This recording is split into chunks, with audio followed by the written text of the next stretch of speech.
O Senhor esteja convosco. Proclamação do Evangelho de Jesus Cristo segundo São Lucas. Naquele tempo, disse Jesus a seus discípulos: assim está escrito: o Cristo sofrerá e ressuscitará dos mortos ao terceiro dia, e no seu nome serão anunciados a conversão e o perdão dos pecados a todas as nações, começando por Jerusalém. Vós sereis testemunhas de tudo isso. Eu enviarei sobre vós aquele que meu Pai prometeu. Por isso, permanecei na cidade até que sejais revestidos da força do alto. Então Jesus levou-os para fora, até perto de Betânia. Ali ergueu as mãos e abençoou-os. Enquanto os abençoava, afastou-se deles e foi levado para o céu. Eles o adoraram. Em seguida voltaram para Jerusalém com grande alegria e estavam sempre no templo bendizendo a Deus. Palavra da salvação. Glória a vós, Senhor. A ascensão do Senhor faz parte do credo e subiu aos céus e tomou posse do seu trono e está sentado à direita de Deus Pai. Ao lado disso, a ascensão, para que nós possamos compreendê-la bem, devemos voltar no tempo e olhar o momento da descida. Houve uma descida do Filho de Deus, e a consequência desta descida foi a encarnação do Verbo no seio da Virgem Maria. E agora há um movimento de subida, para que Jesus leve com ele o que não trouxe consigo. O que ele não trouxe consigo? A nossa humanidade, mas a assumiu. E agora na ascensão, ele leva a nossa humanidade com ele. Nossa humanidade já entrou no reino dos céus.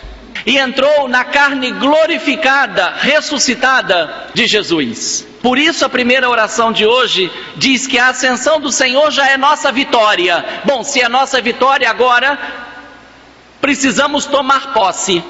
E o que é necessário para tomar posse dessa vitória?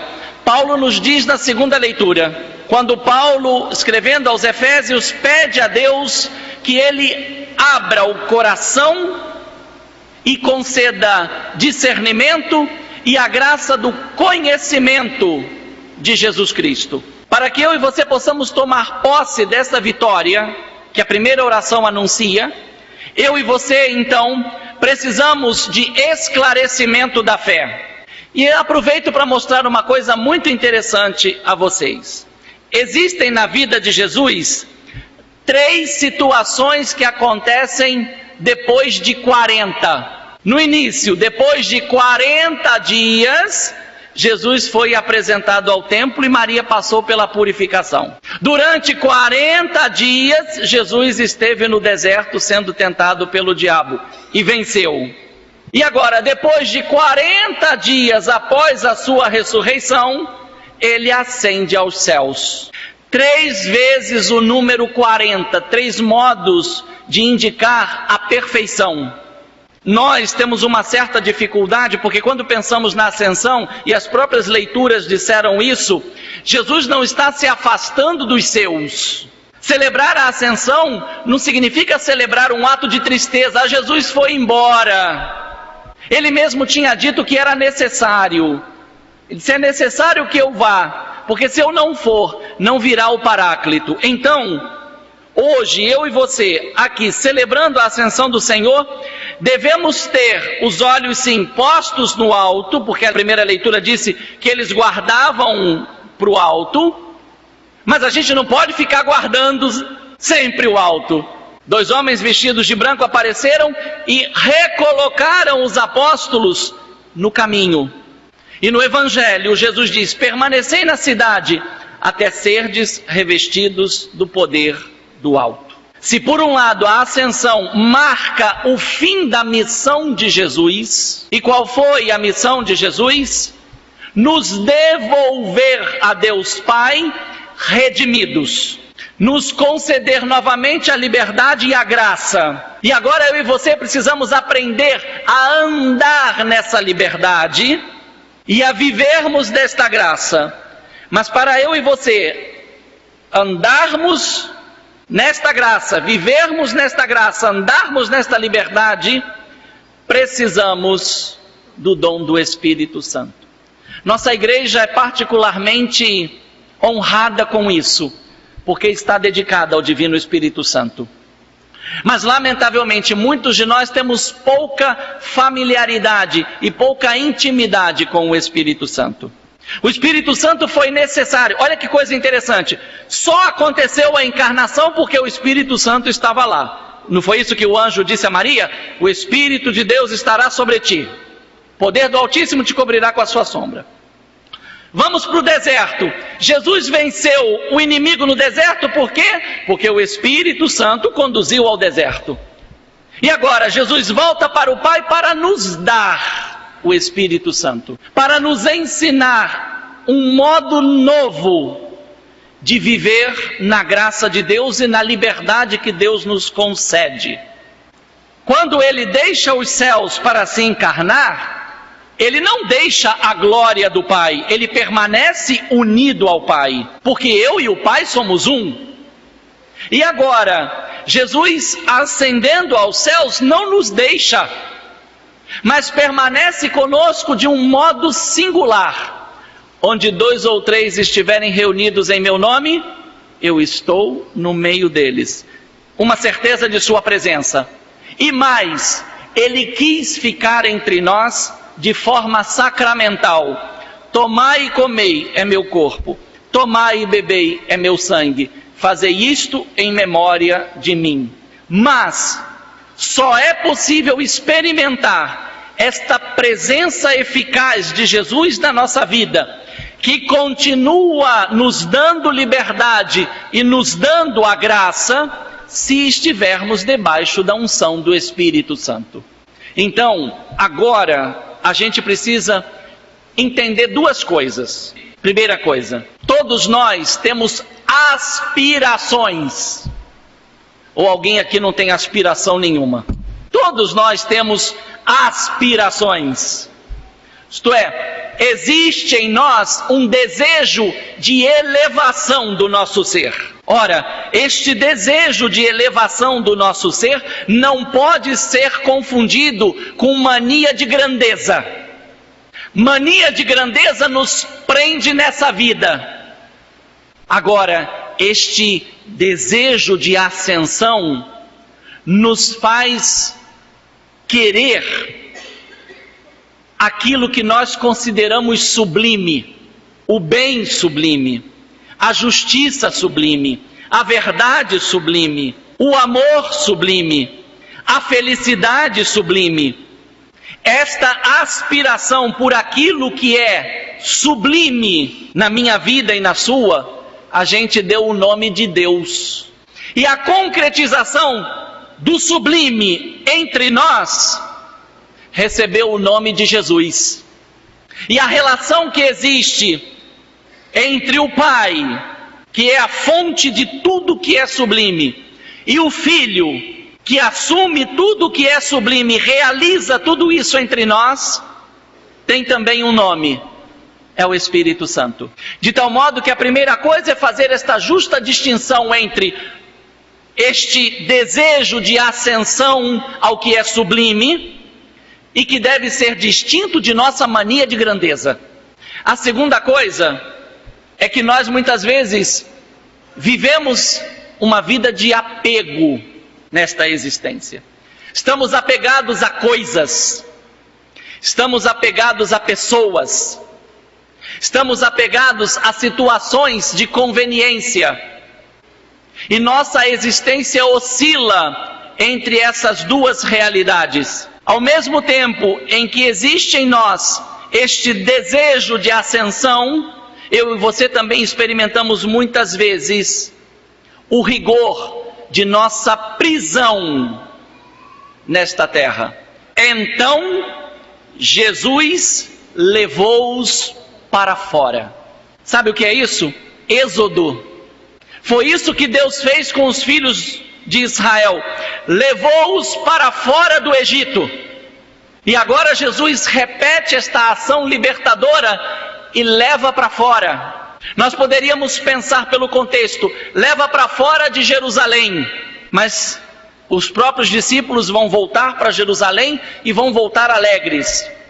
Será que eu e você temos permitido que Jesus todos os dias nos leve para fora de nossas prisões? Quais têm sido as suas prisões? Vou citar algumas. Prisão afetiva.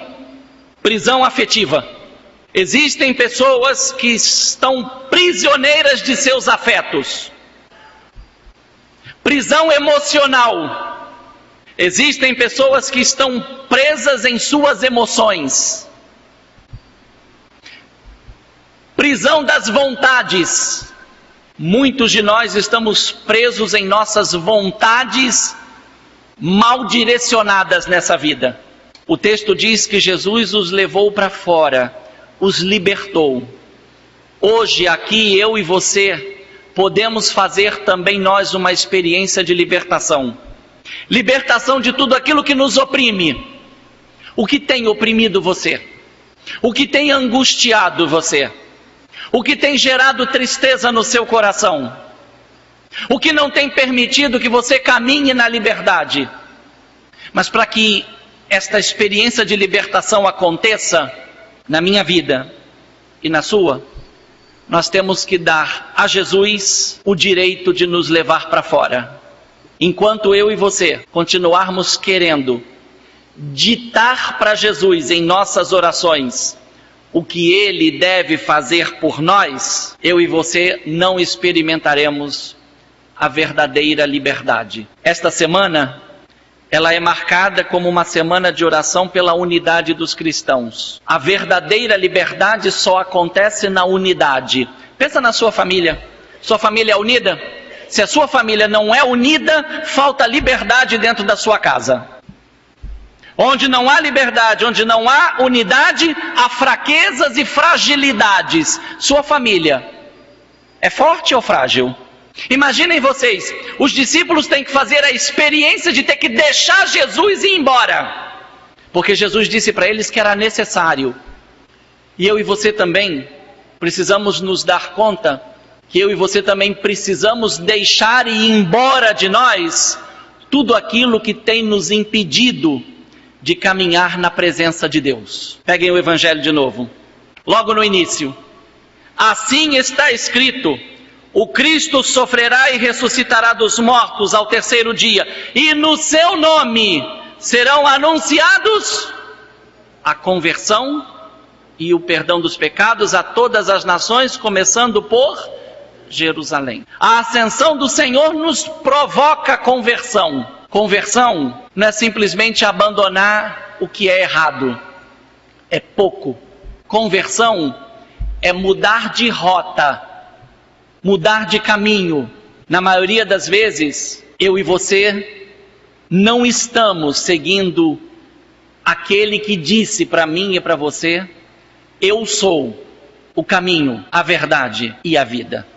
Se hoje a liturgia nos permite experimentar este destaque, esta separação de Jesus, é para que a partir de agora a gente experimente cada vez mais o mistério de união profunda que existe entre Cristo e nós. E este mistério de união é o Espírito Santo. É Ele que pode iluminar o nosso discernimento. É Ele que pode redirecionar toda a nossa vida e fazer com que eu e você experimentemos mais uma vez a força da liberdade e da graça de Deus na nossa vida. Se isto acontecer, não teremos dificuldade nenhuma para aceitar e viver o que a primeira oração de hoje nos disse. A ascensão do Senhor já é nossa vitória. Só falta agora um passo, e este não é Deus que tem que dar. Este passo sou eu e você que temos que dar. Tomar posse desta vitória. E tomar posse desta vitória é deixar-se conduzir pela presença e pela ação do Espírito Santo. Isto acarretará em nós unidade em todos os setores. Unidade em nós mesmos, porque muitas vezes nós estamos fragilizados e fragmentados em nós mesmos.